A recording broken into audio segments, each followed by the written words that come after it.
Hello, everybody. Welcome to Marshall McDonald, jazz interviews from Japan to the world. Today, we're talking with the great Bill Crow. Let's listen a minute.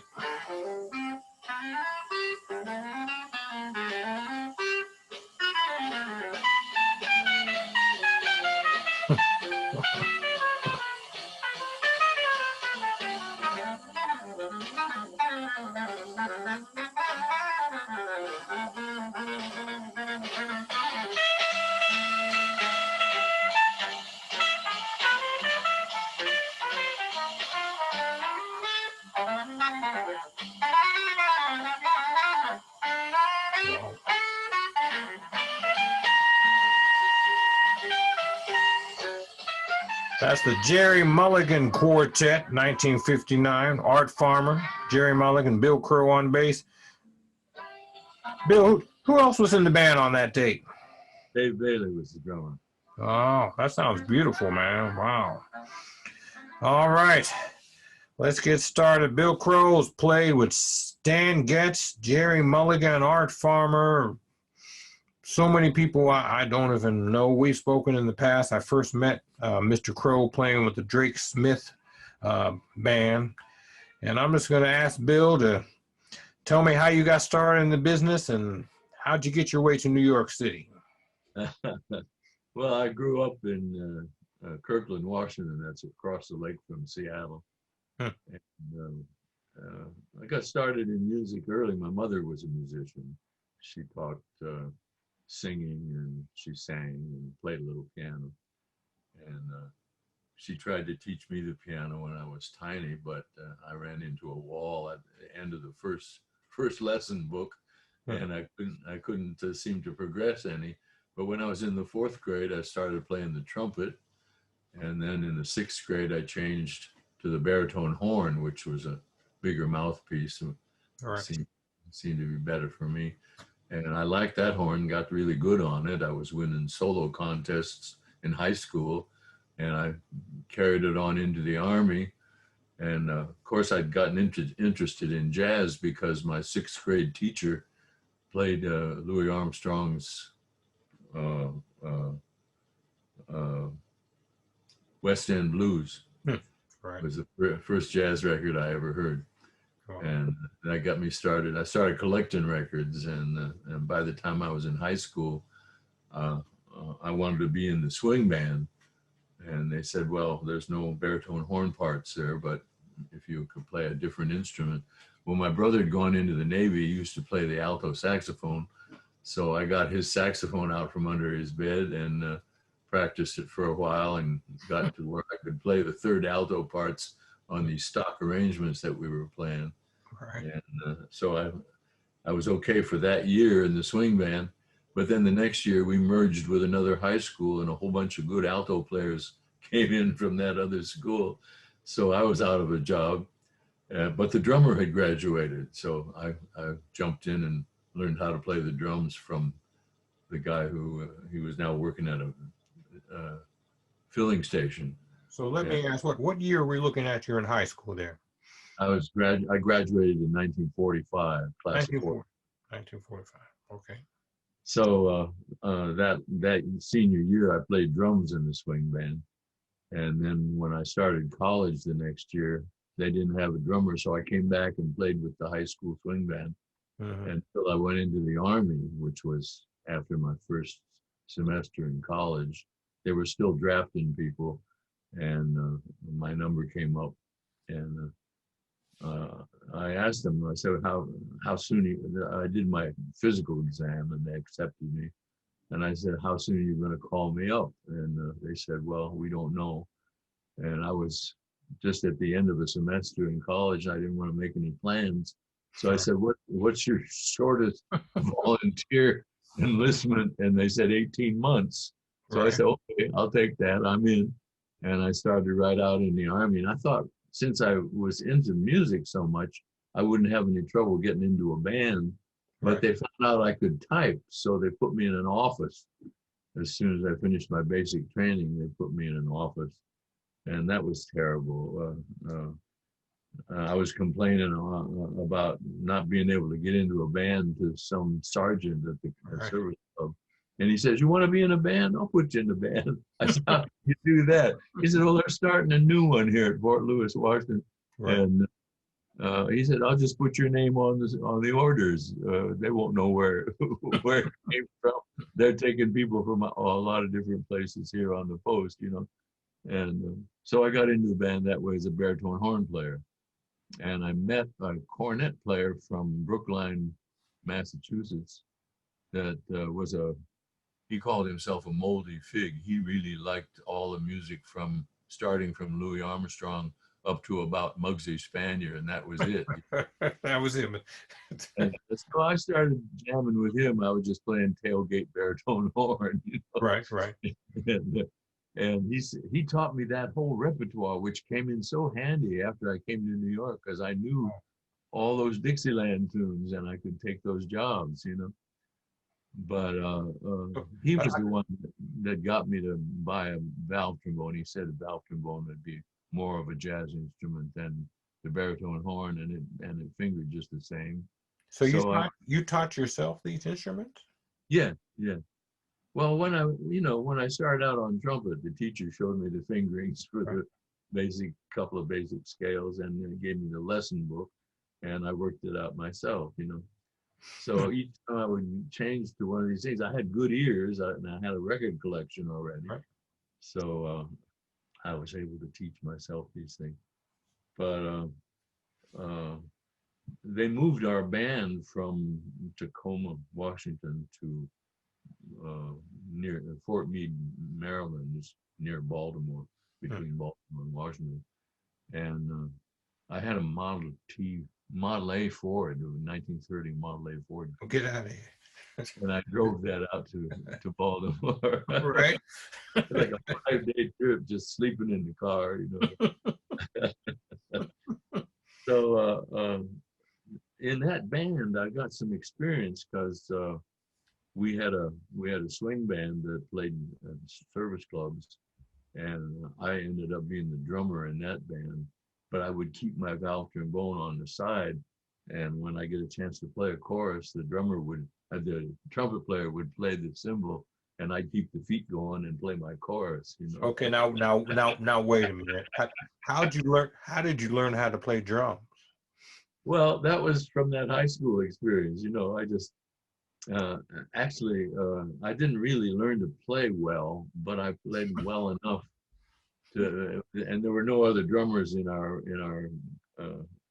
army band that wanted to play a trap set. They were all street drummers. You know? Oh, right. So So far you played the trumpet, am I correct? The baritone horn, the drums, alto saxophone. the alto saxophone. Right. So what happened? What happened to lead you to the bass?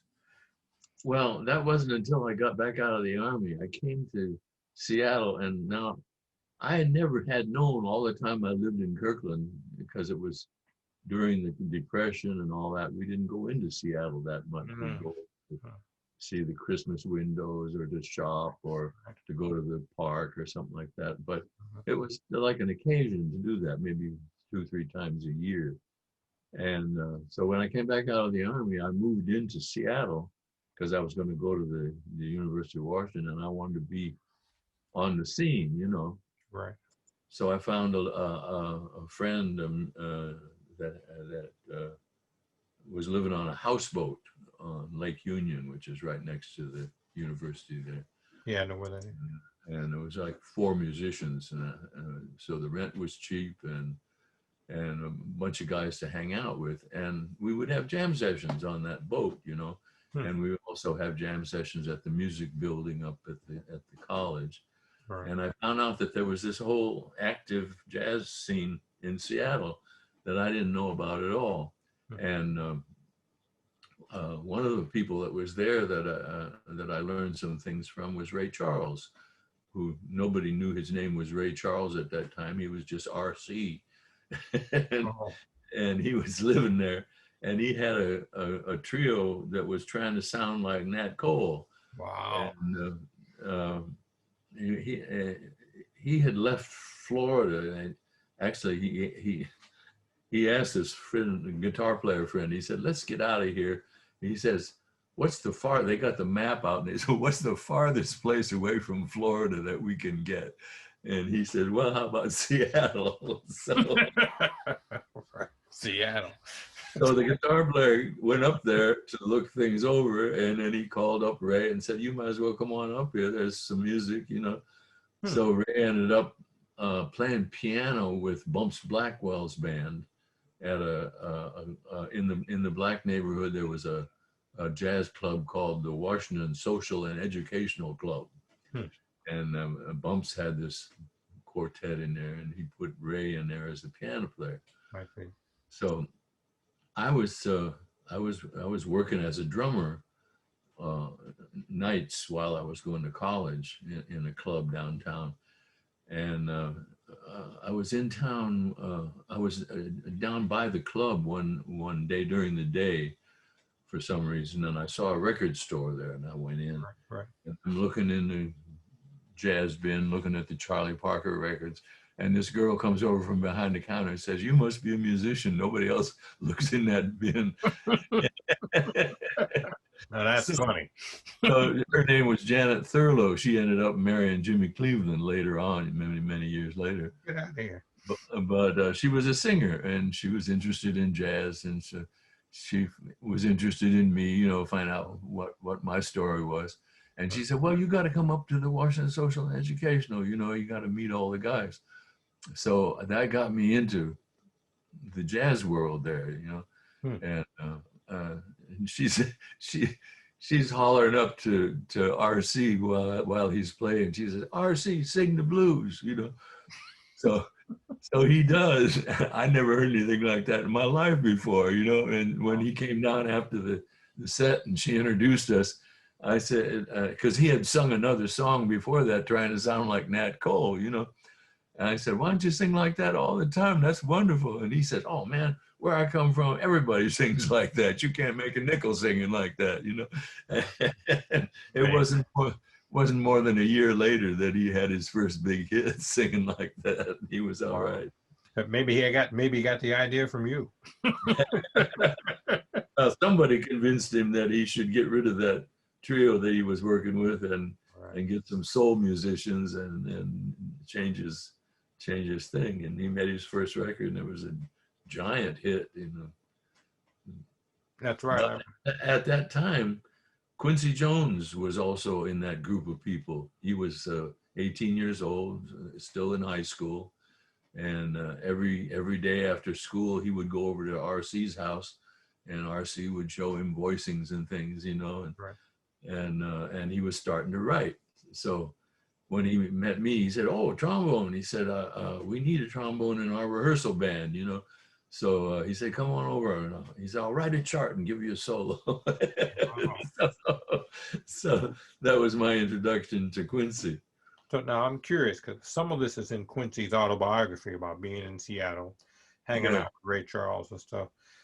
Can you remember how you first met Quincy Jones? Yeah, he was at a jam session at the college. He knew. See, he was friends with this trumpet player Floyd Standifer, who was the local hero. He was the best trumpet player around. The only time he ever left Seattle was to go to Europe with Quincy's project that failed when they were over in Europe, you know. And then Floyd just went back to Seattle and stayed there. But there was another tenor player named Gerald Brashear, wonderful tenor player. And his life was, he would wake up in the morning, have his breakfast, say goodbye to his wife, take his tenor and head for the movies. And he loved the movies. He would, every time I would go to a movie theater in Seattle, when the lights came up, I'd look around and there'd be Gerald waving at me. But then he'd stay, you know, he'd see movies all day long. And then at night, he would start hanging out in jazz clubs. If he didn't have a gig, he'd go sit in with somebody, you know. And he was just playing all the time, and wonderful player. What was the price of a movie then? 75 cents probably. 75. Right. It was cheaper during the day too. Oh, now isn't that where Quincy met up with Lionel Hampton in Seattle? Is that the story? Yes. I left Seattle. See, I met this drummer, Buzzy Bridgeford. He was from Olympia, Washington, and Right. he'd been out on the road with some bands in California, and then out to New York. And he'd been working with Randy Brooks's band, and then he fell in with Bird and JJ and all those people, and he Right. became a junkie. Hmm. And then he had a car accident and went home to Olympia. Just about the time I got out of the Army and came to Seattle, he came from Olympia to Seattle, having healed up, and was looking to see what was on the scene there. And we became friends. He liked me and he liked my talent, but he thought I was the most innocent fool that he had ever met in the jazz world. So he assigned himself to me to hit me, and he taught me all the underworld stuff. And but also he loved the way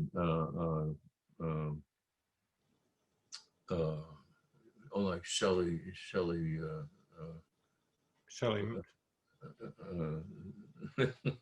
drummer? yeah, drummer. Shelley Shelley, Man? and Joe Jones and guys like that. Those were his idols. He thought you should just play time and not get in the way too much and try to swing. So he saw that I could play a little bit of drums, and he had a job with an organ player. And when he wanted to miss a night, he would send me in because he knew I wasn't good enough to steal his job, And so we were sitting up in his room one night, and he said, well, what do you think about when you're playing the drums, And I said, well, trying to keep the tempo steady and try to find things to match what the people are playing, And he said, well, what about swing? And I said, well, I hear people talk about swing, but I don't really know what that is, I know that's what they said. Benny Goodman was the king of swing, and I know what all of that music sounds like, but I don't, as a player, I don't know really what. So he got out about 4 different records. He got out Avenue C by Basie, and something by the Ellington band, V-disc that the Ellington band had played, of Jumpin' Pumpkins, I think it was, and a couple of trio records. And he put these things on the record player, and he danced the music for me in a way that I just saw what he was talking about, Right. And he said to me things like, did you ever roll a tire down the street? And I said, yeah.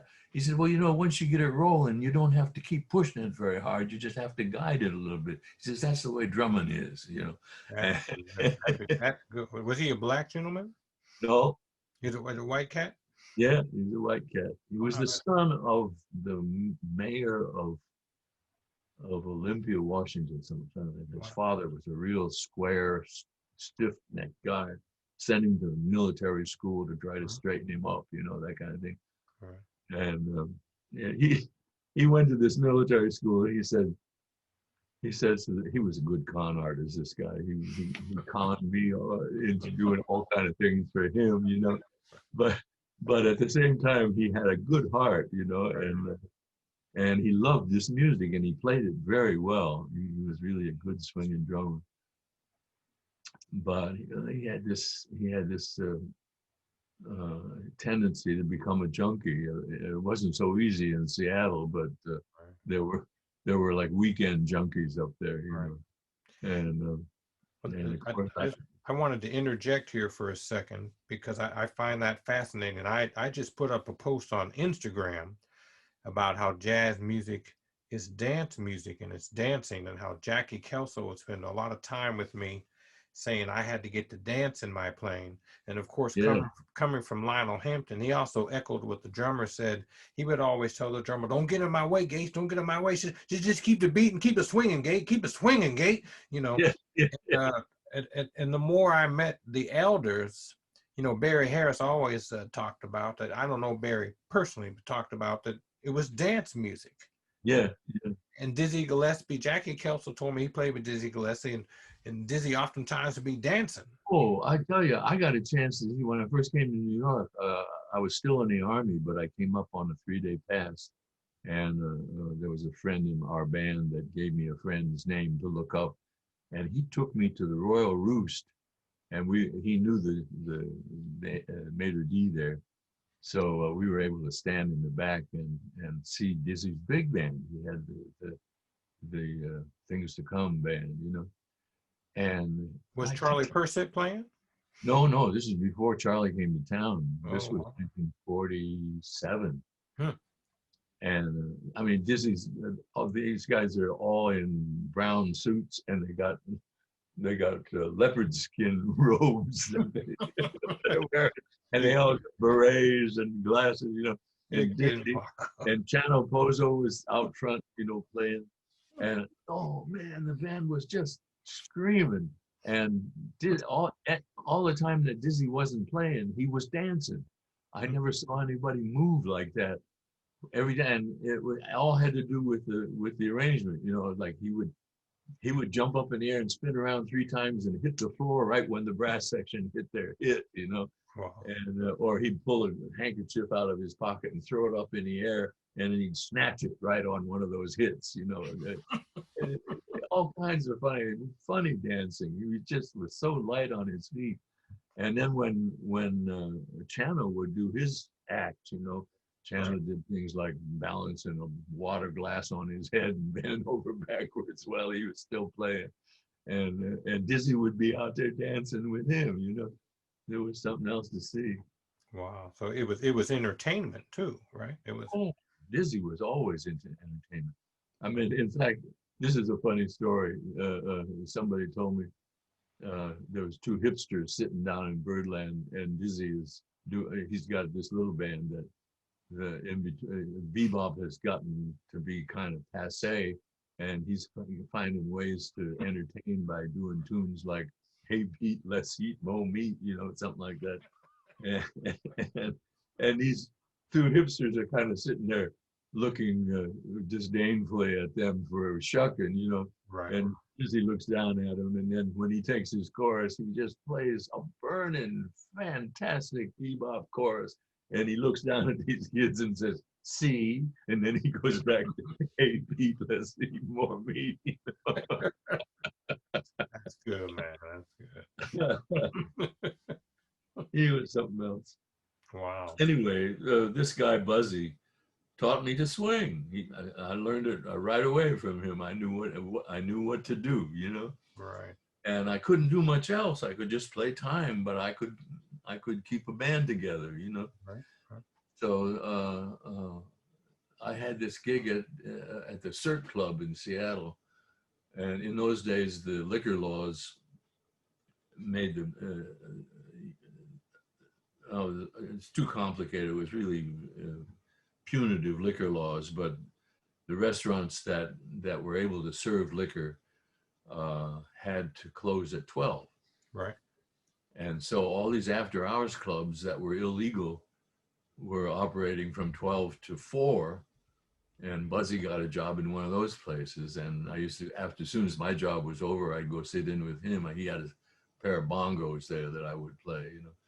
Right. And once in a while I'd bring my trombone down and sit in with him.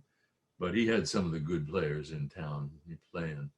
And the piano player was this a girl from Chicago, Betty Christopher, right, who had gotten stranded out there with an all-girl band that lost their booking in Alaska, and the band broke up. And right, so Basie right away got this gig and hired her because he had eyes for her, you know.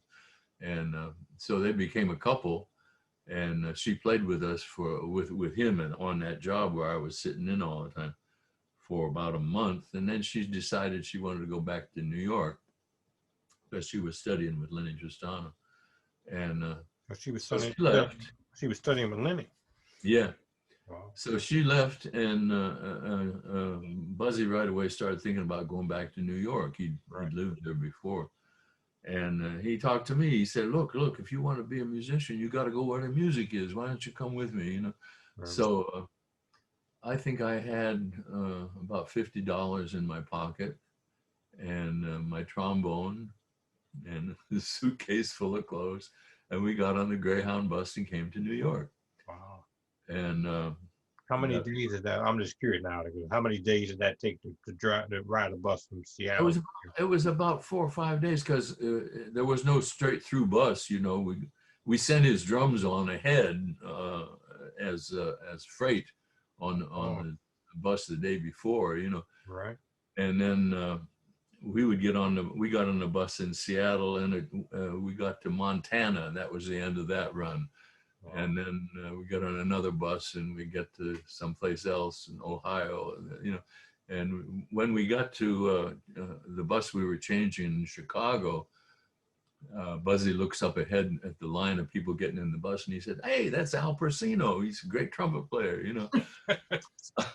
So we ran up and said hello to him. I thought he was the hippest looking guy I'd ever seen, because he Right. had this Burberry overcoat, you know, and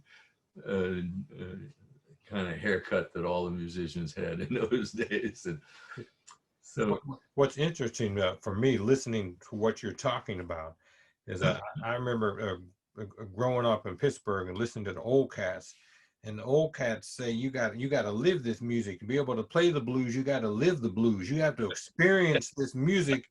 You know, you can't go to college and study some scales on the chalkboard because you're not saying nothing. And now, what's interesting listening to your story is all along the line, the music is more complex than just a technical aspect, right? It's a oh story yeah. of people's Oh, lives, dancing, you know. well, and the music was so personal. Each guy had his own way of playing and his own sound, Hmm, and very few people were clearly trying to imitate somebody else that was good. You know, all they were right. picking up stuff, but everybody was looking for his own personal sound. You know, and some of them never did find it, but So but I have another question. Why do you think at that time it was so important for everyone to find their own personal sound? What do you think? well, because so many of your heroes, you could recognize them right away. They had their own sound. You know, you put on a record and you hear Buck Clayton for one bar, you knew who it Right, was. right. You know, and Lester Young and all of the tenor players. But it's funny too, because each of those guys had their own sound, but when they played as a section, they got a blend. You know. That's true. That's true. That's a good point. Well, we had that on Gerry Mulligan's concert jazz band. Nick Travis was like a good jazz playing lead player. Hmm. Clark Terry had his own sound. You could recognize it in two notes. Right. And Don Ferrara was out of the Tristano school. And he Mhm. had a different sound. But when they played as a section, it was dynamite. You know, they just really hit together so well, That's because they all followed Nick, you know, as the lead player. that's interesting. But that's the magic of playing together. You know? Yeah, that's true. That's what that's what I learned from playing all those big bands. One of the things I actually got good at was learning how to blend in the section. And as you know, I played lead alto in the Basie band for a long time. Yeah, yeah. And that is magic, because sometimes you find some people, especially some young people, who come in and cannot blend in a section, cannot play with the band. Yeah. It's a difficult art to describe, but it's exactly as you describe. You can have your personal sound, but when you get in the section, you have to learn to make the section sound as one voice. Well, you know, I spent the summer in 1953, after I became a bass player, um, on Claude Thornhill's band, and the sound of that whole band was to like no vibrato and a mellow tone, Right. and a soft blend, so that the piano could shine through all that, you know. Wow. And we lost our lead trumpet player one time, and we were working in New Orleans at that time. So Right. Claude called Conrad Gazzo in L.A. and used to be with him, and said, "Who would you recommend?" You know, And he said, well, there's a guy there in New Orleans supposed to be pretty good. So he gives him the name, and they call him, and he comes in, sits down in the section, and we would hit a note like, oh, and he comes in like a rang, you know. And we said, oh no, it's completely the wrong style. He probably hadn't heard this band, you know. And he was putting a sharp edge on everything and a lot of vibrato. And so after the first set, Claude tells the manager, just pay him off and send him home. That's funny. Yeah. Well, it was Al Hurt. It was Al Hurt. It was Al Hurt. Wow. Now, you know, he did his own thing wonderfully, but he had no clue about what this band was about. Right, I understand. All right, let's go back. You're on the bus. You rode the bus to New York. What happened? Yeah. Where'd you go? What happened? Well, I've talked to you in the past, so I know some of the story. I'm asking these leading questions. I remember you told me you came to New York and were living close to Birdland and stuff. But you know. Well, Basie knew a hotel on 46th Street, I think it was, that a lot of musicians stayed at, and it was $8 a night, I think. And we checked in there, and the first day, then he shows me where Charlie's Tavern is. That's where all the musicians were hanging out then, in the old Roseland building on 7th Avenue. And then he showed me where Birdland was, and I don't know if Birdland had just opened. We found Birdland. It had just opened the previous month. Wow. And we saw on the sign that Bird was playing there, you know, so this is something for tonight, you know. Oh man. But I'm looking at the prices of everything, and I'm saying, man, at $8 a night, I can't afford to be paying that much money for a place to stay. So I walked not far from Birdland over toward 8th Avenue, and I found a little, like a room rental building, about 5-story building, and I could get a room there for $8 a week. So I immediately signed up for that. Right. And then I started hanging out at Birdland because Bird was in there. His band was Red Rodney, Bud Powell, Tommy Potter, Roy Haynes, and himself. Yeah, 5. And then the house band was all guys that had recorded with Bird. So it was like Max Roach, Al Haig, Curly Russell, Miles Davis, J.J. Johnson, and Sonny Stitt. That's amazing. And for it was something like 75 cents. I could get in there and sit in the peanut gallery all night, not have to buy any drinks or anything.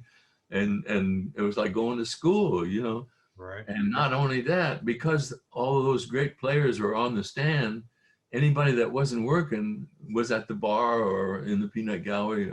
I look over here and I'm sitting next to Art Tatum.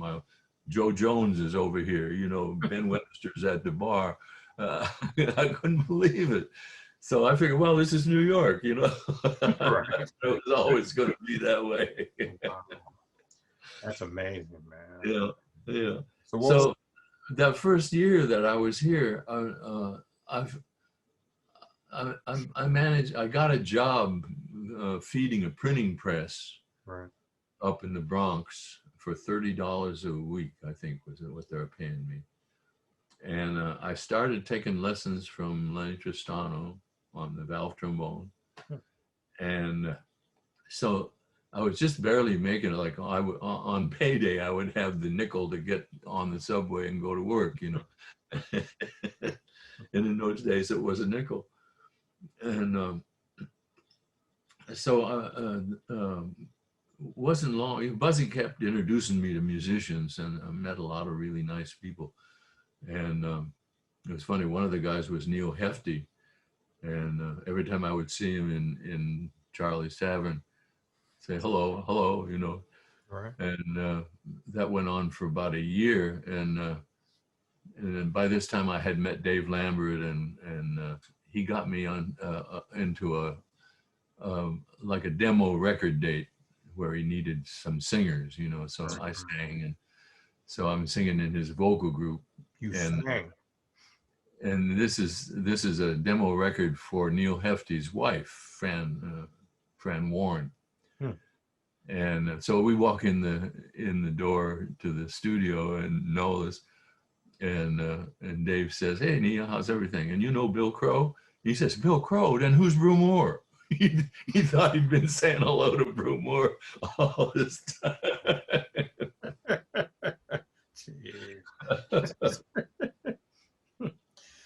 So man, I gotta go because I started on clarinet, and then I picked up an alto saxophone in high school because I wanted to play in the stage band. And I've told you before, I became enamored with Charlie Parker. Yeah. I was a throwback in the late '70s because everyone else was on Cannonball and Jackie McLean, and I'm listening to Charlie Parker all the time. So first, I just want to ask, what was it like to hear Charlie Parker in the club, and did you get to meet and hang out with Charlie Parker? Well, I did get to meet him because he was an old friend of Dave's back in the days of, like when the Birth of the Cool thing was getting started. Gil Evans had an apartment near 52nd Street, Right. and everybody hung out at his apartment. So Bird was there, Johnny Carisi, John Lewis, and Dave Lambert and his wife and his kid. And they would all take turns sleeping in Gil's bed sometimes because a lot of them didn't have any place to stay. And they would rehearse down there, you know. And the whole idea was to try to find the smallest group that would still sound like the Thornhill Band, you know, because the guys were interested in writing. Gerry Mulligan, John Lewis, and Johnny Carisi all wrote for this thing, and Gil. And so that was how I got to know Bird, because I got to be friends with Dave, and I just hung out with him. He was scuffling, and he didn't have anything going at the time. And he showed me how to scuffle, you know, where the cheap food was, and how to we would make money by helping people move their apartment, or to paint somebody's apartment, or babysit their kids, or even got me a job babysitting for Lord Buckley's kids one night. That was very funny. And so being around Bird, I never did admit to him that I played anything, because I was just well, after that first summer, I ended up working a job with Buzzy way up in the Adirondacks, and he couldn't get the boss to hire a bass player, so he just had piano, drums, tenor, and trumpet. So he invited me up for a weekend, and I sat in with the band, and he talked the boss into hiring me on trombone. And then he went out and rented from some kid that didn't need the bass during the summer an old K bass that he put on the bandstand, and said, "Now, when you're not playing the trombone, you got to try to play the bass, because I can't stand playing without a bass player." You know? When you're not playing the trombone, play the bass. They kind of gaslighted me when I would put the bass down. They were all grown. So I ended up not playing the trombone that much. But I knew how to tune it. I knew what the tuning was, but I could hear what the bass lines should be. Right. So it was just a matter of finding where the notes were on the damn thing, you know. And so I worked hard at it. And by the end of the summer, I knew where the notes were enough to offer myself as a bass player. But of course, I didn't have a bass when I came back to New York. But I found a place that I could rent one. So if I got a Saturday night for $15, the rental of the bass would be $5 for the weekend, and rental of a tuxedo would be $5 for the weekend. But on that other $5, I could eat, you know, for the next week. Right. So, and Charlie's Tavern was a great place to find work, because all of the musicians hung out in there.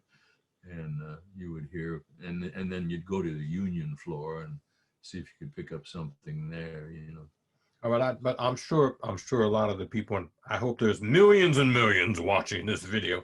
I'm sure, I'm sure a lot of the people that are watching this video are thinking what I've always thought when I talk to you. Now, when my generation came up, I was born in 1959. My dad took me down, and I had a clarinet teacher, and I took a lesson every Saturday, and my brother took a trumpet lesson. So my point is, all of us started coming up, later, having these private lessons, classical music. This is how you form your armature. Here's your scale. Take a little piano lesson, da da da da da da da da da da da, right? So, but what you're telling me is you're basically learning how to play not only the music, but the instrument. Basically, you're teaching yourself. Is that correct? On the job. On the job. you I got to take a few minutes for you to tell me how you did that. Well, I was blessed with good ears. Right. And I've been listening to records for a long time, so I could hear what the bass player was supposed to be playing. It was just a matter of finding where the notes were. And then the guys they didn't know how to tell me to play, but they would say what they wanted to hear, try to get a long sound like Ray Brown, make one note ring into the next one, and stay on top of the beat, and right. So I don't know. All the time that I got a chance to socialize with Bird, because I was hanging out with Dave, we'd be at somebody's apartment or in the park or backstage at some club or something like that. Right. And I never would tell Bird that I was playing anything, because I wasn't a good enough anything yet to play anytime he would be in the room, So we just became friends, It's just like I talked him into coming swimming with us one time. We had a public swimming pool over on Leroy Street in the Village. And I said, yeah, every Sunday morning, that's our country club. Why don't you come over? So he did. He came with his bathing suit and his rubber cap. and we had a nice time swimming. What was Charlie Parker like in person? Oh, he was, the movie they made about him, they got him all wrong. He never ingratiated with anybody. He was like a pasha. He knew who he was. He knew what he had.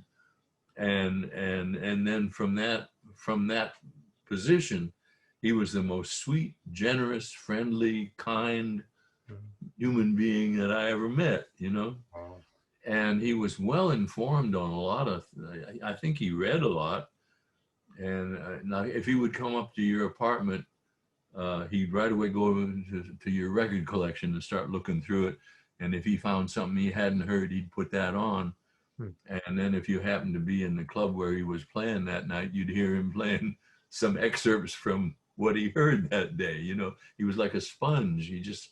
He could remember everything. I heard him one night. We were up at a trumpet player's apartment. Was right across from Birdland, a guy named Neil Friel, and he had a lesson book there, an exercise book that was from France. They had a lot of curlicues and interesting patterns that you didn't find in the Arbin book, And I just saw Bird over there looking at this music, and then when we went to hear him that night over in Birdland, he's tucking some of those figures and patterns into his solos, He just from looking at it on the page. Just from looking at it. Yeah. That's the same story you told me once, where you guys were listening to some classical music that Bird never heard before, right? Yeah. Because honestly, I online, I see a lot of people posting stuff on YouTube talking about how, the bebop cast didn't know classical music and all that. It came later. And from everyone I've talked to, including you, that's just not true, right? No, there were a lot of, how could you not love Ravel and Debussy and all those the modern harmonies? That was what was coming into jazz. Right. And so it was just a natural thing. Delius, stuff like that. Right. Uh, so, and I know Bird was interested in all that stuff. Hmm. What was that famous story, about Stravinsky came to hear Bird one night? Did you hear about that story? I'm not sure. So one night there was I'll just make it real short, but one night at Birdland, this may have been in towards the late, 50 or after sometime, of course. Uh, Bird was going to play, and everyone noticed there was one table in the front that had a big reserve sign on it, and it had several seats reserved, and it was empty for the longest time. And just before Charlie Parker played, in came Igor Stravinsky, and his party, and they sat down at this table. And of course, Charlie Parker knew who he was and stuff. And the legend has it that he looked at Igor Stravinsky, but didn't say anything. He didn't say anything. And when it came time to start the set, they said that Bird stomped off Coco really fast, playing on Cherokee. Now, the people said he didn't usually do that. He liked to warm up, first and build up to it. But they said after he saw Igor, he stomped it off real fast. And they said the Bird was just tearing it up. And then when he got to the bridge, he threw in the melody from Firebird Suite and all sorts of different interpolations, right? and the legend has it that as he was doing that right after that Igor Stravinsky was so excited, he slammed his drink down on the table and roared, and the water went everywhere, and people ducked behind him. And the whole time, though, Bird never actually really looked at him. It's just What's interesting to me, Steve, because we're at a time now we're having a discussion about Black Lives Matter. And as much growth as we made in America, we still have issues about this. The one important part about Charlie Parker was that he wanted Black people to be represented as artists and human beings and intellectuals. That's one reason why he didn't like the dancing and fooling around on the stage, because he didn't no longer want to be Tom, and as we put it on the stage. I heard him when he was in this group of people I was with at Birdland listening to Dizzy's band, and Dizzy was clowning, like he always did. And Bird said, seriously, I don't know how you can do that. How can he do that? It just didn't. He wanted him to be more serious about his music. Right. But Dizzy wanted to keep some pork chops on the table.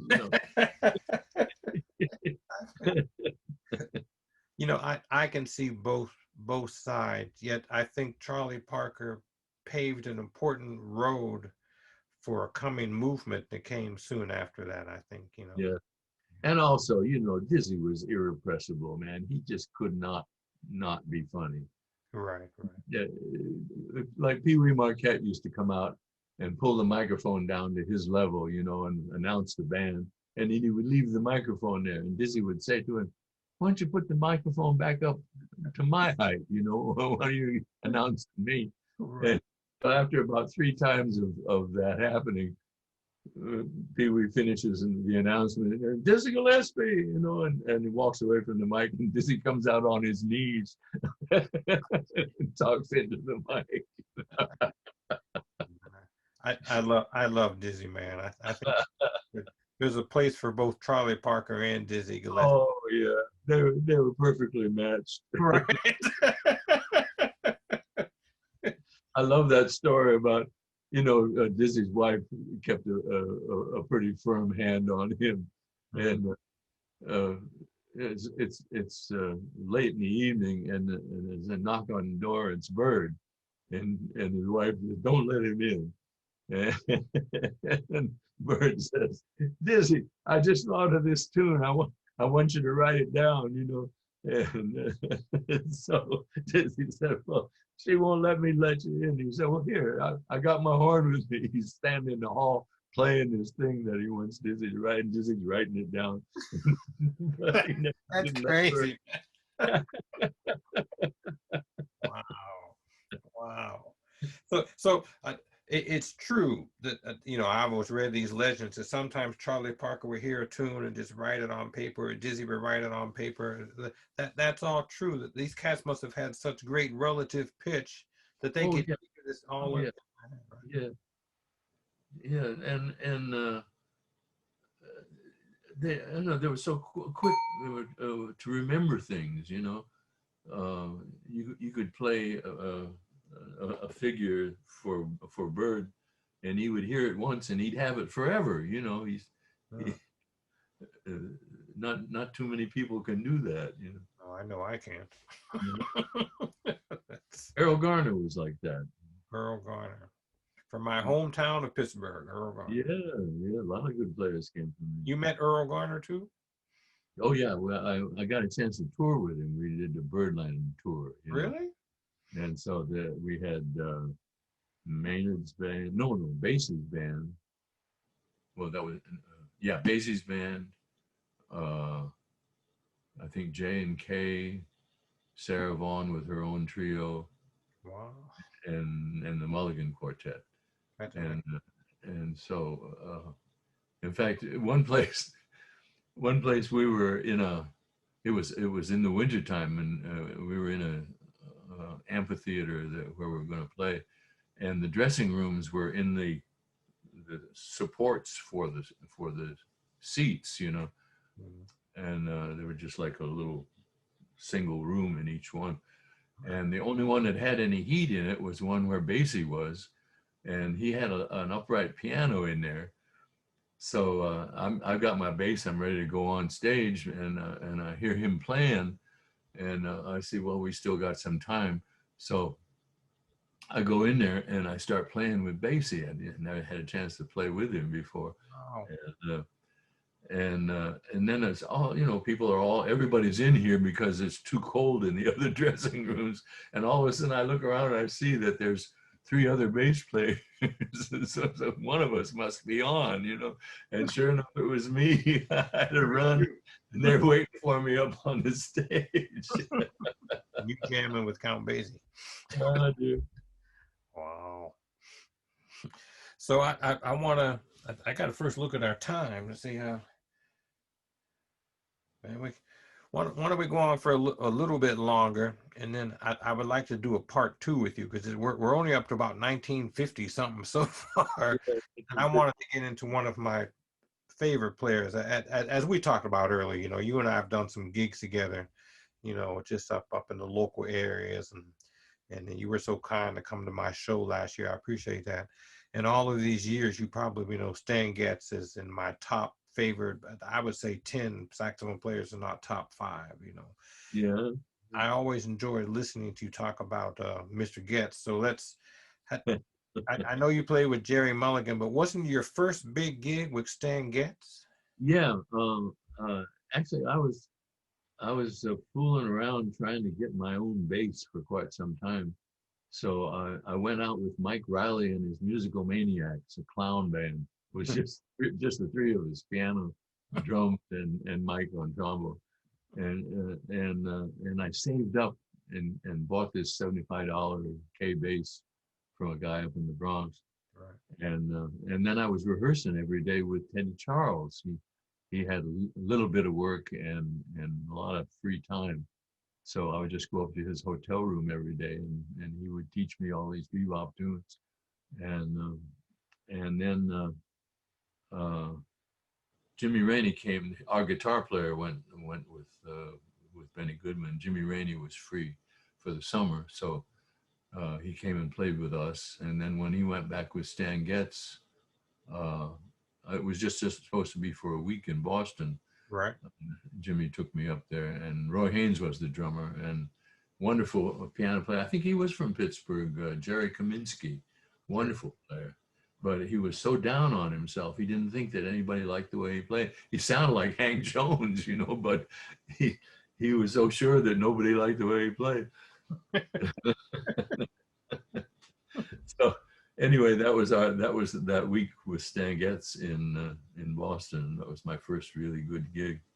So what happened? What happened on the first gig? You told me something about a string. Oh, you know, I was playing gut strings in those days, Right. and they break it every now and then. And sure enough, on the first tune with Stan, my D string breaks. Well, that's the second string over, and it's hard to work around it and try to avoid those notes.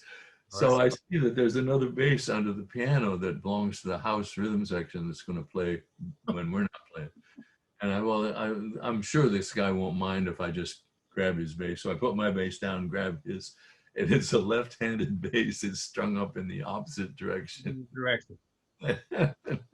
I tried to stay on the same string as much as I could, get to this tune, but then as soon as the tune was over, Stan gave me a minute to change a string and I was okay. So do you think maybe that I'm about to lose the gig? Well, I figured if this is the worst that's going to happen with this guy, maybe he'll be all right. But so actually, Stan ended up keeping me for 6 months. I did a lot of it, and he had just started to record for Norman Granz, so we did some records, and that got my name out there. And wow, it's very helpful. And what year was that? The first time you played with Stan Getz? I think that was December of '52. So again, I want to go back to this. How long had you been playing bass? Well, I started the summer of 1950.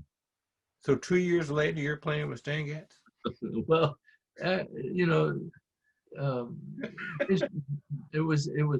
bass players weren't required to do anything except have good time and play the right notes. I didn't have to be a soloist, and I just had to have stamina and be able to play fast tempos, and I'd worked my way up to that with Teddy. So, and of course I had a very good piano player. Well,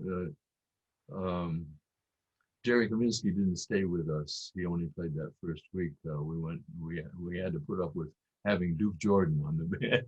Oh, yeah. Do what you can, man.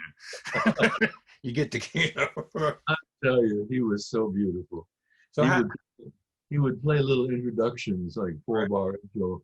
That would be such a gorgeous little composition. We would be reluctant to come in and spoil it, So I'm curious, how did you learn, your approach notes and your chromatic leaning tones, and how to, in other words, as bass players walk, all of this study of the bass has become so complicated. Well, I could hear what that should be. I just had to find the notes, and I got better at finding them. And as long as I could make up my own line, I could get to notes that were appropriate. Right. Now, when I first started to work for, I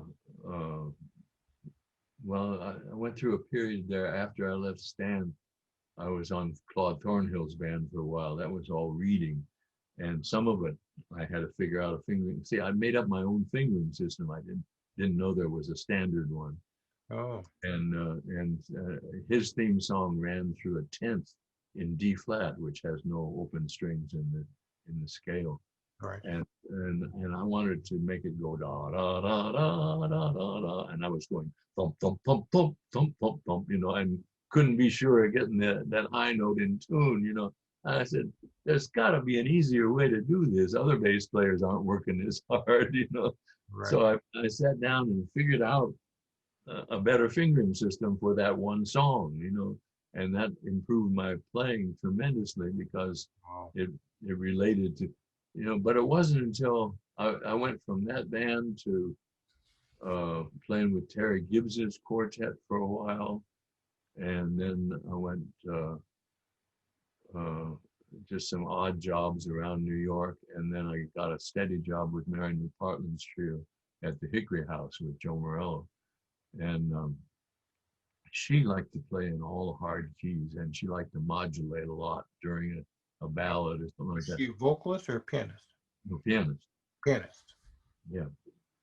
So she really put me through the hard keys, and that was good. I suffered a lot with it, but it really got me able to play in those keys, Then I went with Mulligan's sextet.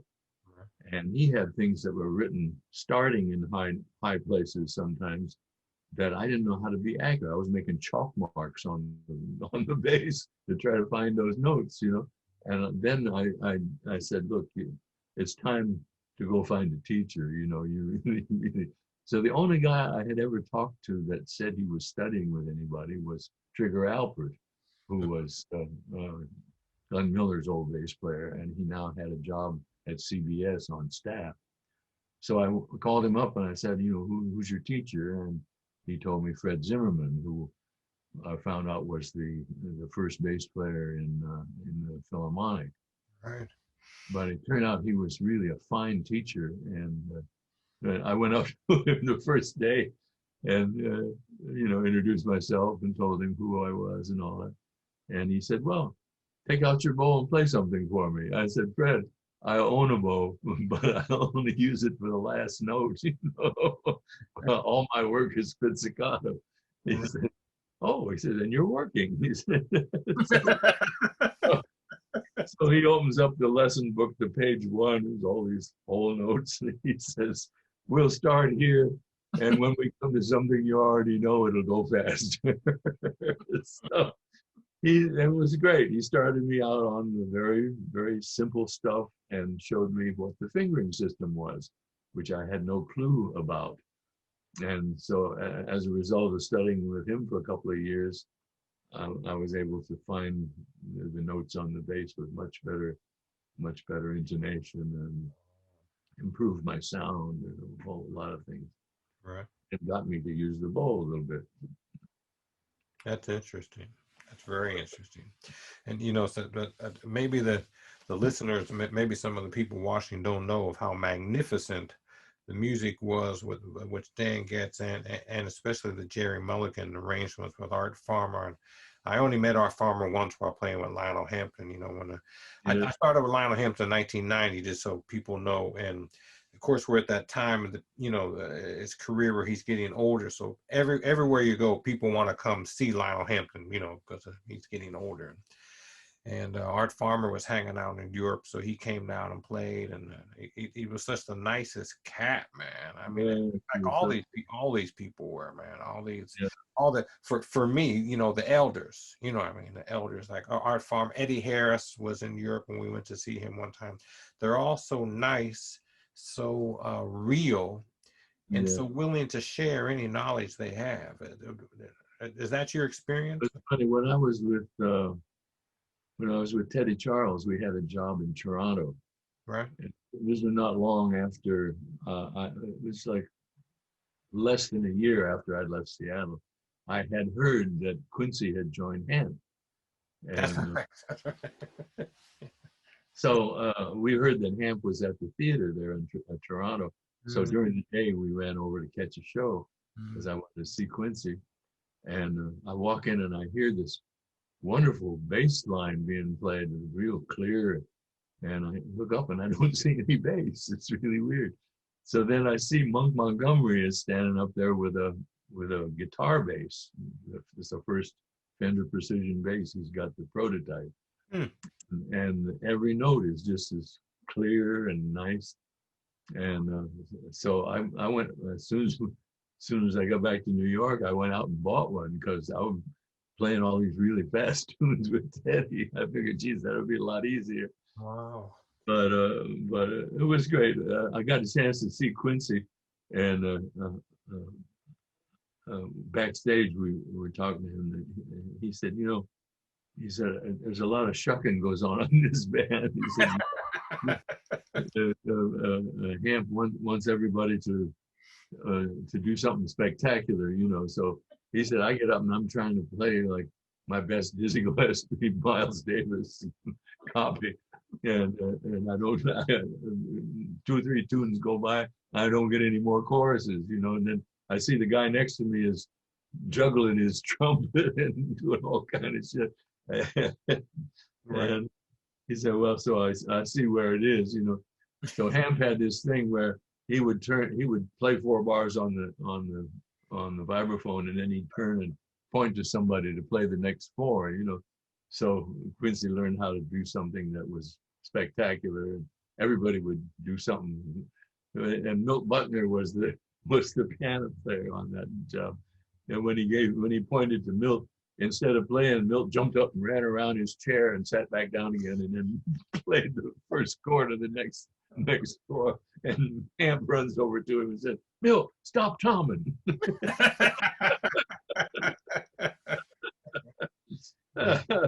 And Hamp is the one that's been dancing on his tom-tom.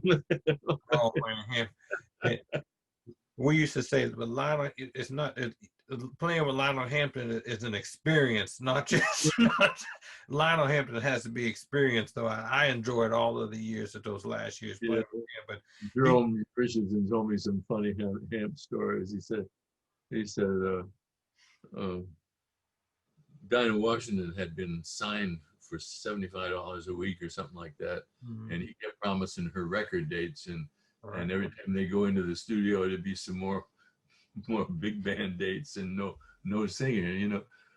So she borrowed somebody's pistol. It didn't even have a firing pin in it, but it looked bad, you know.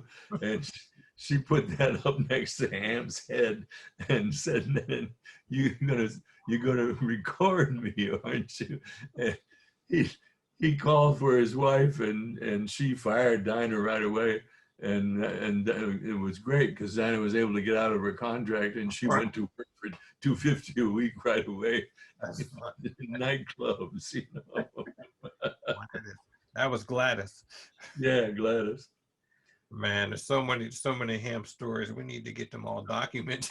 You know? One of the best ones, Jerome told me, he said they were on their way to Canada, and they played a one-nighter in Buffalo, auditorium there, and the place was packed.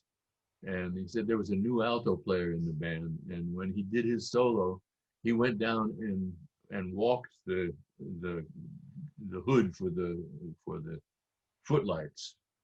It's like right up on the edge of the stage, you know. He's dancing and playing, and then he turns around and he falls backwards into the crowd, and it's so crowded, everybody just puts their hands up and they push him back on the stage, and he finishes in a big, you know.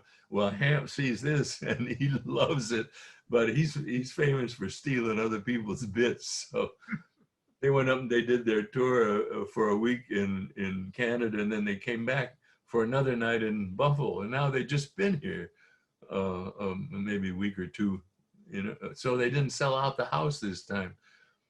Well, when it comes to this tune, Hamp runs over and grabs this kid's alto and goes down and does the same thing. He's walking the footlights, and he turns around and falls backwards, and everybody just steps aside. He falls right on his head. He said the band was crying, laughing, and couldn't hardly play.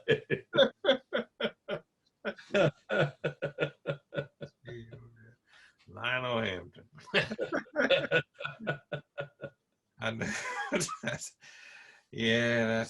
That's Hamp. Yeah. Come on, boys. I love that famous story that Milt Hilton told in his book about the time that he was playing with Louis, I think, and Hamp's band was late getting to the bandstand. They were driving in from some other gig, and so they had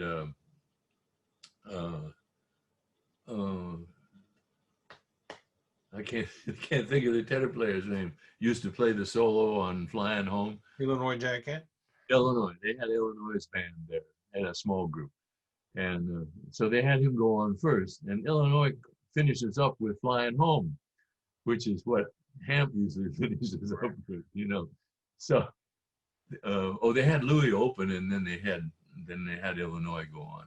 And now here comes Hamp's band. They're driving in. Everybody's quick setting up. And Hamp's is hearing that Illinois is playing Flying Home, and he does his set, and he's trying to get other tunes going, you know. And so they get into Flying Home, and it's still not getting the audience the way he wants it to. And the bandstand is right on the edge of, it's like on the Potomac River. and Monk Montgomery is the bassist. So Hamp goes up and whispers in Monk's ear, you know, and what he's saying is, "I'll give you $25 if you jump in the water." And so they're playing ba ba da da da da da, and here comes Monk into the water. Everybody, yeah, yeah, you know. And he's swimming to the music, and he climbs out, and Hamp saying, "I'll give you another 25 if you do it again." One of a kind. One of a kind. One of a kind. Well, look, Bill, we've done about I think enough for part one, but I really want to, when we do part two, I want to hear more about Stan Getz and Gerry Mulligan, and then work our way up into the part of your career going through the '60s and stuff. How about that? You know, I appreciate you taking your time today. And I wanted to see if I could find one more thing to listen to of you here. I have so much, man. I don't even know where to start. What do you think? I like the Art Farmer stuff myself, but you know. Oh yeah. You know, you had just so much. I can't even. Did you play with Clark Terry and Bob Brookmeyer too? Oh yeah. Whenever Gerry didn't have a booking, Clark was doing the Tonight Show then, but that was taped during the day, you know, and so they would call a half note and see if they could get us in down there, and right. We'd play a week or two, and it was usually Clark and Bob and Dave Bailey and me and Roger Kellaway. Amazing, man. I'll put on a few seconds of this before we get on out of here.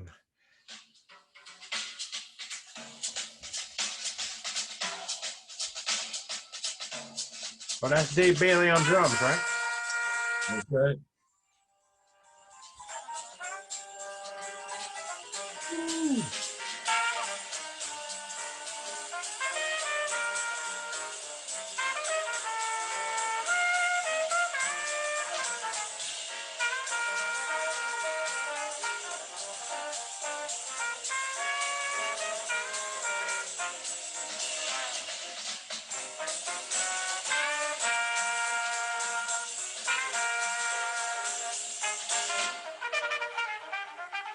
Woo!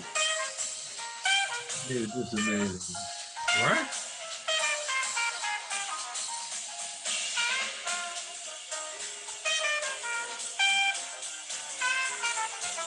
I hear you. You got that hump.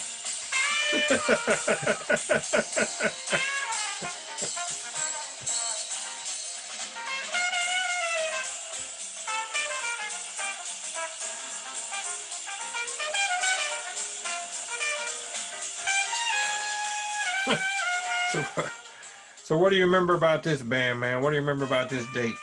Oh, just laughing all the time. It was such a good band. Wow. Bob and Clark were perfect combination. Clark had this big, deep bag that he could reach down into and pull out anything that he needed, you know. He had so many tricks and he had such a wonderful sound. Of just, if he played two notes, you knew it was him, you know. You're definitely right about that, man. And the other thing I noticed about this is the time, the locked in time that everyone has, and the joy they have while they're playing, man. Oh yeah. Oh, it was such fun. And we used to do the Battle Hymn of the Republic, and there was something that the owner of the club, Frank, he was always in the kitchen making the spaghetti and stuff. Right. But every time we played that tune, he would come out and listen to it, you know. So we started calling that tune "Let's Get Frank Out of the Kitchen." Well, we've been fortunate here, everyone, to spend our first part one with the great Bill Crow. I'm going to just play a little bit more of this Clark Terry and Bob Brookmeyer. We're going to get on out of here. We'll get this one up, and then we'll get part two going soon. Thank you so much, Bill. I look forward to the next time. I enjoyed it. That's amazing music, man.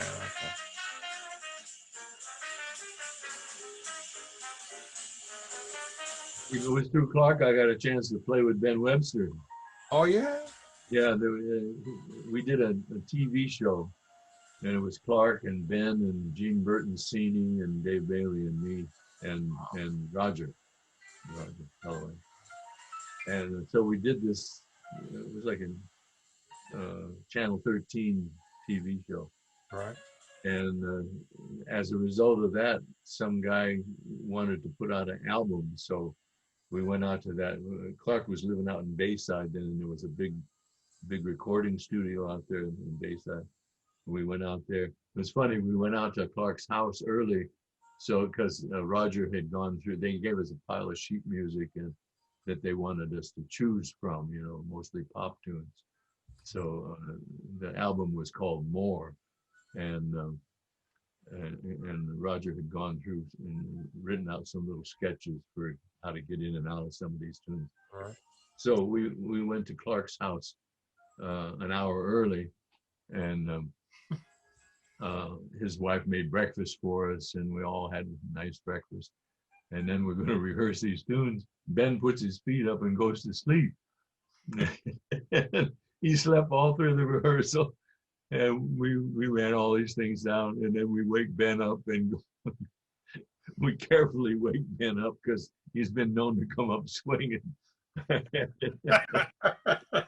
That's funny. Then we go over to the studio, and he plays everything as though he had been at the rehearsal. Oh, get out of here! You're kidding me. Yes. That's, man, you can't make this stuff up, man. I mean, I wanted to ask you next time about these wonderful arrangements, and who did these arrangements? Is this Bob and Clark Terry writing these arrangements? Or? Bob did most of the arranging for the, or some of it they were just from playing it a couple of times. Arrangements would present themselves, you know. So not all of it was written out. Sometimes written down, sometimes not. Well, you know, there'd be a sketch with a head. A sketch. If it was a new tune, especially. And what about Gerry Mulligan? When you have the way Art Farmer and Jerry were doing it, were those written out arrangements, or? Some of them were. Well, the tune was written out. You know, if it was an original tune of Jerry's, he'd write that out. Right. But it was like the arrangements would be worked out. He'd work them out as we played. You know, where he was going to play backgrounds and where I was going to match his background with a bass line, and whether they were going to do fours or what, you know, and all those things would just come from playing it on gigs a couple of times. The one album that we did for Columbia, most of that material was new on the date, so we had to rehearse it in the studio and then record it once we had it together, you know. I'll just close with this, you know, but you know, from doing different,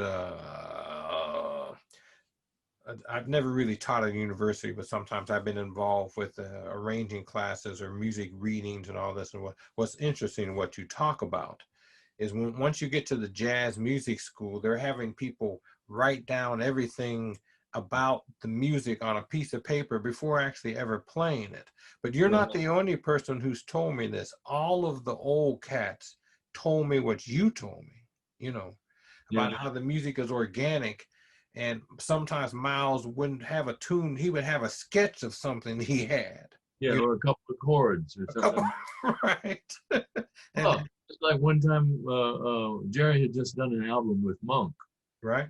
And he said, you know, we're getting kind of stale with just playing the same tunes all the time. We had a kind of a set that we were playing at concerts. He said, why don't we have Monk come to a rehearsal with us and we'll play some of his music, you know?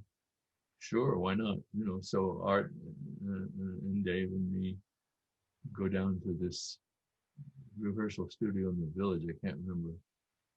And Monk comes, and after we talk to each other for a minute, he sits down at the piano and starts playing one of his tunes. So we're sitting there listening to it, you know. And he comes to the end of it and he starts over again, plays it. Right. And we say, oh, this is, we're supposed to be learning this. So we all get our instruments out, and he goes it about 4 or 5 times. He just plays the tune exactly the same way until we're playing it too, Right. And then we take it out and he starts another one, and he does exactly the same thing. So we play about 4 or 5 of his tunes that way. And I'm getting a headache trying to find bass lines because his left hand notes are so strong. I can't find a way to make a bass line that joins that and still includes it, and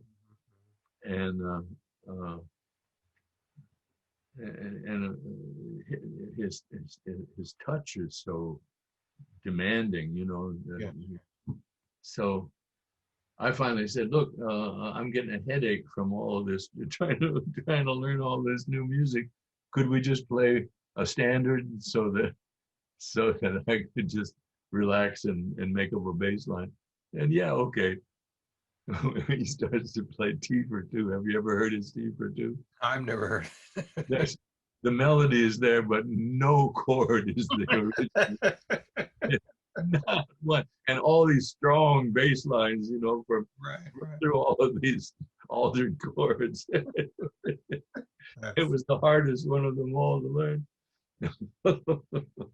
But you know what a lot of us have been having this discussion on Facebook of what something I figured out a long time ago, that I noticed that when I read music or read a jazz lick, it's a different part of my brain than when I learn a lick off of a record, like say a Charlie Parker lick or Jackie McLean. Yeah. I learn a lick orally. Yeah. Registers much different to me in my ability to play it. Sometimes I've learned to lick first orally, and I can play it, and then maybe I'll write it down or find it on paper, and I can't play it reading it. I can play it hearing it. And what I learned is what you're telling me. It's like learning a language from your parents when you're young. You don't learn by writing. You learn by hearing what they're saying. And I've also had a funny thing happen. There'll be some bass figure that I've learned off of a record, something Paul Chambers played or something Mingus played, and then I'll come to a place where somebody has transcribed this thing and written it out, and they haven't written the bass part the way I heard it, Right. Either they didn't hear it right or I didn't hear it right, but I usually gotta go back and the way I heard it is the way I've been playing it, Right. But it's hard to get around that. Well, it definitely, for the musicians that you were playing with, that oral tradition of learning to hear and to communicate with the other players.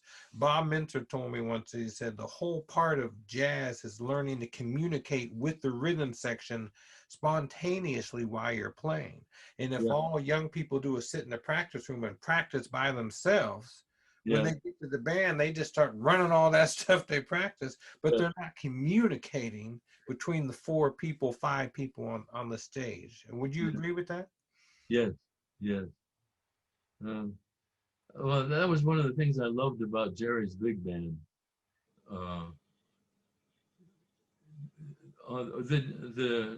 The swinging tunes, where there were a lot of solos. Right. Gerry always liked to. He liked to accompany the soloists. He would let them have maybe a half a chorus by themselves, and then he'd start playing little background figures. And that was the way the quartet had always worked. But with the big band, when Gerry started to play a background figure, the rest of the saxes would harmonize it, and they'd have a riff, Right. And then Bob might, and they would just let the soloist go, Bob would make up something for the brass section to do, or Clark would make up something. So we never went to the next written section until Gerry gave us the signal, And that meant that every time we played one of those charts, on everybody's solo, the backgrounds would be different. Be different. Like Lionel Hampton band. it got people in the habit of listening in a different way, you know. Right. And also, Jerry said he wanted the level of the band to be from piano to mezzo forte, Right. rather than from mezzo forte to triple forte. He says you Right. can get the same dynamic lift at that lower level, but you'll be able to hear all the inside parts, you know. And But I'm going to end it right here. What I learned in the Count Basie Orchestra, because I always thought the band was very loud, but I was taught by Grover Mitchell and some of the elder cats that, but as you probably know, the band was only loud on the shout chorus. and Fred, you could hear Basie used to say, if you can't, he wasn't using a microphone, Freddie Green. If you can't hear Freddie Green playing, you're playing too damn loud. Right. And so I remember that's all Grover Mitchell talked about when I first got in the band. That sometimes we get there and have microphones everywhere, and he's like, turn these damn microphones off, you know. Right. yeah, And you're absolutely right. I mean, I think the magic of the Basie band was their ability to play a whole big band to play so soft, but then when they hit you with that last shout chorus, yeah, so magnificent, you know. yeah. Those little nuances of the music are hard to teach in an educational experience. Let me say. Well, I'll give you an example on the Basie band. When Gus Johnson went to the hospital with a hernia, and they got Sonny Payne to come, the Basie's managers encouraged him to keep Sonny because of his solos, you know. But about half the band would have preferred Gus Johnson, and Freddie was one of them. I was down there the whole first week that Sonny was there. Freddie was saying, "Shut up."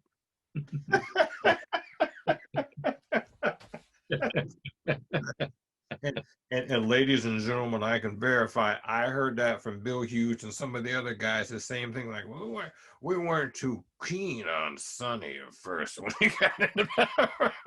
Right.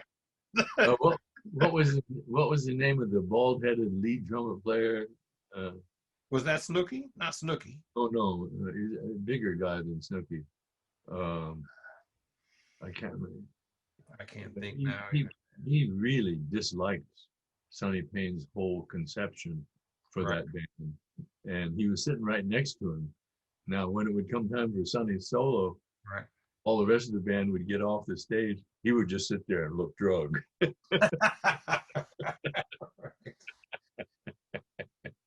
Yeah, I remember the way Mr. Bill Hughes put it, because he was always so tasteful. He would say, some of us didn't hear exactly what Mr. Basie was hearing, but he must have heard something because it all worked out all right. Well, it was Basie's manager who was saying that's what you need, you know, the flashy solo. Well, it did work out. Bill was right. You know, the flashiness and that became part of that whole, you know. Yeah.